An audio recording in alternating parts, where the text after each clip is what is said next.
할렐루야, 조준 예수님의 이름으로 사랑하는 오메가 교회와 비전 스테이션 해외에 있는 모든 지체들께 문안드립니다. 오늘은 잠언 19장 말씀입니다. 오늘도 이 말씀을 통해서 여러분 가운데 하나님의 지혜와 계시의 영이 임하시기를 축복합니다. 잠언 전체는 지혜에 대한 말씀입니다. 또 어리석은 자에 대한 말씀입니다. 지혜로운 자의 삶과 어리석은 자의 삶이 정확하게 대조되어서 기록되어 있습니다.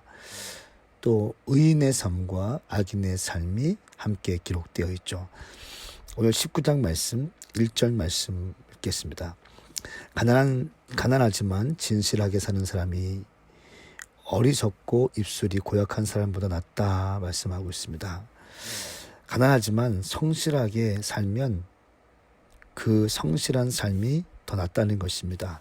그리고 가난하지만 성실하게 살다 보면 하나님께서 기억하시고 하나님께서 기회를 주신다는 것입니다. 여러분, 때를 기다리십시오. 급하게 부자가 되려고 하지 마십시오. 한 방에 부자가 되려고 하지 마십시오. 그렇게 하다 보면 실수할 수 있게 되고 거짓말할 수 있습니다. 주님은 그런 삶을 원치 않으십니다. 2절 말씀에 또 지식 없이 열심히만 하는 것은 좋지 않으며 너무 서두르면 죄 짓기 쉽다 말씀하고 있습니다. 성급하게 결정하고 열심히 살면 낭패가 온다는 것입니다. 하나님의 사람은 신중하셔야 됩니다. 또 때를 기다릴 줄 알아야 됩니다. 그리고 응답받고 움직일 수 있는 그런 여유가 있어야 됩니다. 신중한 것, 살펴보는 것, 서두르지 않는 것 굉장히 중요합니다. 한 사람의 말만 듣고 사업에 뛰어드는 것 너무 위험한 일입니다. 한 사람의 이야기만 듣고 내 재정을 투자하는 것 위험한 일입니다. 한 사람의 이야기만 듣고 내 젊음을 투자하는 것 역시 위험한 일입니다. 3절 말씀에 사람이 자기가 어리석어 자기 길을 망치고는 속으로 여호와께 원망한다라고 말씀하고 있습니다. 미련한 사람의 특징이 나오는데요. 남탓만 하게 됩니다. 내 주변 사람을 탓합니다. 아버지 어머니를 탓합니다. 아버지 어머니가 돈이 없는 것을 탓하고 또 교회를 탓하고 심지어 하나님을 원망하기 시작합니다. 하나님을 원망하지 마십시오. 당신이 미련해서 잘못된 선택을 한 것이고 당신이 잘못된 선택을 한 결과가 그 지금 모습인 것입니다. 그런데 왜 우리는 삶의 자리에서 남 탓을 하게 될까요? 왜 하나님을 원망합니까? 아니요. 당신이 선택한 겁니다. 그렇기 때문에 후회 없는 선택을 하시기 위해서 기도하셔야 합니다. 참 미련한 인생 또 안타까운 인생은요. 이 선택을 하면 잘못된 줄 알면서도 이 선택을 하더라고요. 남자 문제로 인생이 꼬였습니다. 힘든 시간을 보냈습니다. 그러면 반면 교사 삼아서 다시는 그렇게 하지 않아야 되는데 또다시 성급하게 남자를 만나서 그 잘못된 선택을 했던 그 기억을 되살려서 또다시 잘못된 선택을 하고 똑같이 어려움을 경험하는 것 전 참 많이 봤습니다. 안타깝습니다. 가장 미련한 사람입니다. 불행할 줄 알면서 선택하는 것. 하나님이 기뻐하지 않는 것을 알면서 지금 당장 외로움 때문에 급하게 누군가를 만나는 것. 여러분 굉장히 주의하시기를 축복합니다. 6절 말씀에 통치자 주위에는 비위를 맞추는 사람이 많고 선물을 잘 주는 사람에게는 모두가 달려들어 친구가 되려 한다 말씀하고 있습니다. 많은 사람들이 통치자들에게 도움을 얻고자 줄을 서죠. 또 오늘 말씀에는 선물을 잘 주는 사람은 주변에 친구가 많다 이렇게 이야기합니다. 여러분 인생의 만족은 관계에서 옵니다. 인생의 풍성함 또 인생의 기쁨, 인생의 활력 역시 관계가 잘 될 때 우리는 안정감과 기쁨을 얻을 수 있습니다. 여러분, 관계는 그런데 그냥 주어지는 것이 아니라 만들어가는 것입니다. 여러분, 정말 좋은 만남을 만들고 싶습니까? 좋은 정말 의리 있는 다윗과 요나단의 만남, 바울과 실라의 만남, 그 만남들을 갖고 싶습니까? 당신은 노력하셔야 됩니다. 그냥 주어지는 거 아닙니다. 당신이 희생하는 것입니다. 9절 말씀에 가짜 증인은 벌을 피하지 못하며 거짓말을 전하는 사람은 쓰러질 것이다 말씀하고 있습니다. 왜냐하면 하나님은 공의의 하나님이시기 때문입니다. 하나님이 가장 싫어하는 것이 무엇인가? 거짓된 마음, 거짓된 말, 거짓된 행동입니다. 반드시 망하게 되어 있습니다. 왜냐하면 하나님은 공의의 하나님이시기 때문에 그렇습니다. 거짓된 마음, 거짓된 말, 거짓된 행동 다 비워가시기를 축복합니다. 그러니까 무조건 진실하셔야 됩니다. 그러니까 진실된 마음, 진실된 말, 진실된 행동을 훈련하십시오. 이것도 그냥 주어지는 것이 아니죠. 훈련하는 것입니다. 14절 말씀 좀 넘어가겠습니다. 집과 재물은 아버지에게서 상속받지만 현명한 아내는 여호와께 받는다 말씀하고 있습니다. 무슨 말입니까? 현명한 아내를 얻는 것은 집과 재물보다 더 귀한 것이다 라고 말씀하고 있습니다. 여자가 잘못 들어오면 가문이 망한다는 말이 있습니다. 이 한 여자가 잘 들어오면 남편도 잘 세워지고 자녀도 잘 세워지고 또 남편의 부족함을 조용히 채워주면서 자녀에게는 순종을 가리키는 아주 지혜로운 여성입니다. 자기가 막 드러나지 않습니다. 내가 했다고 막 얘기하지 않습니다. 남편을 쥐잡듯이 잡지 않습니다. 자녀들에게 학대하지 않습니다. 현명한 아내를 얻는 복이 우리 오메가 교회 모든 성도들 가운데 임하기를 축복합니다. 현명하셔야 됩니다. 얼굴 예쁘고 늘씬한 거 잠깐입니다.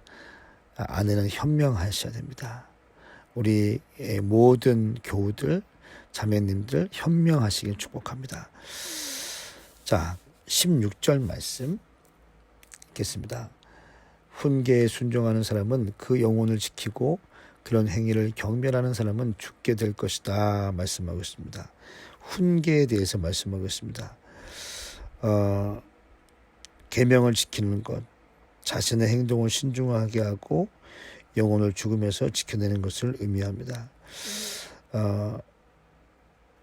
계명을 지키는 것을 얘기하고 있습니다. 하나님 앞에서 신중한 사람이 받는 축복에 대해서 말하면서 계명을 지켜라. 두 번째, 하나님의 말씀을 어떻게 대할 것인가에 대해서 우리는 묵상해 봐야 됩니다. 첫 번째는 하나님의 말씀을 그냥 읽는 것이 아니라 묵상하는 거죠. 두 번째는 연구합니다. 단락도 나누고 제목도 붙여보는 것이죠. 세 번째는 심령에 새겨지도록 기도하는 것입니다.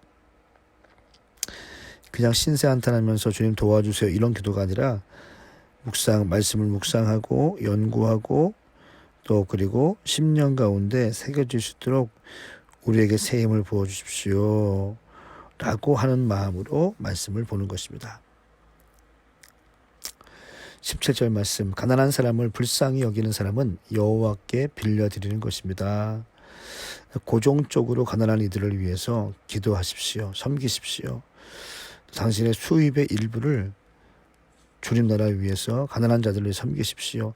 셀에서 가난한 자를 섬기고 선교지를 섬길 수 있기를 축복합니다. 19절 말씀, 성질이 불같은 사람은 벌을 받아야 한다 말씀하고 있습니다. 성질이 불같은 사람들은 어떤 사람일까요? 끝까지 자기 주장을 말하면서 화를 내지 않도록 자기의 감정을 추스릴 수 있는 사람. 이런 사람들 가운데 주님이 은혜를 주실 것입니다. 성질이 불같아서 내 마음대로 자기 주장만을 이야기하고 화를 내는 사람들 있죠. 참 주의하십시오. 주님께서는 이런 사람을 반드시 징계하실 것입니다. 끝까지 자기 주장만 합니다. 그리고 안 되면 화를 내죠. 20절 말씀에 조언에 귀 기울이고 훈계를 받아들여라. 그러면 결국에는 네가 지혜롭게 될 것이다 말씀하고 있습니다. 다른 사람들의 훈계를 듣는 것은 즐거운 일이 아니죠. 그런데 겸손하게 들으십시오. 겸손하게 들으십시오. 23절 말씀, 여호와를 경외하면 생명을 얻는다. 생명을 가진 사람은 만족하며 살고 재앙을 만나지 않을 것이다.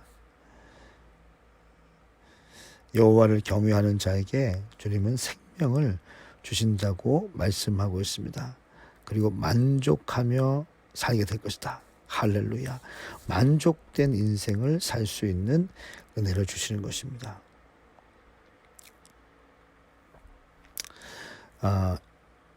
24절 말씀 보십시오. 게으름뱅이는 손을 가슴팍에 넣고는 다시 입으로 들어올려 떡 먹는 것마저 하지 않는다. 여러분, 게으른 사람은 답이 없습니다. 게으른 사역자, 게으른 인턴, 또 게으른 사람은 답이 없습니다. 주님께 쓰임받고 싶습니까? 헌신하셔야 됩니다. 게으르시면 안 됩니다. 게으름뱅이는 손을 가슴팍에 놓고는 다시 입으로 들어올려 떠먹는 것마저 하지 않는다. 먹는 거는 좋아하면서 자기 손으로 들어올리는 것은 힘들어한다는 것입니다. 이런 사람은 인생이 비참하게 될 것입니다. 26절, 자기 아버지를 구박하고 자기 어머니를 쫓아내는 사람은 수치와 망신의 아들이다. 성경은 부모와 자식 간의 분명한 질서와 권위를 이야기하고 있습니다. 성경은 가르치죠.